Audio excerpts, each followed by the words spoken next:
অবশেষে দেশ তো স্বাধীন হলো।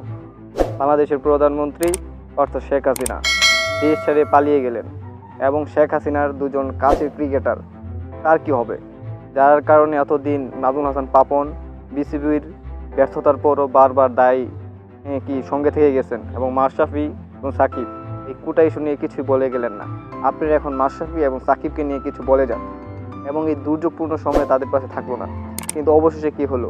সত্য সবার সামনে উঠে আসলো এবং সাকিবুল হাসান এবং মাশরাফি এখন যে কী হবে তাদের আপনারাই ভালো জানেন।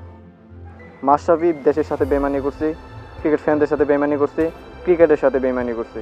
সাকিবুল হাসান ক্রিকেটের সাথে বেইমানি করছে, ক্রিকেট ফ্যানদের সাথে বেইমানি করছে। এই দুর্যোগপূর্ণ সময়ের মধ্যে নিজের নেত্রীর কারণে ক্রিকেট ফ্যানদের পাশে দাঁড়াতে পারলো না, ছাত্রদের পাশে দাঁড়াতে পারলো না।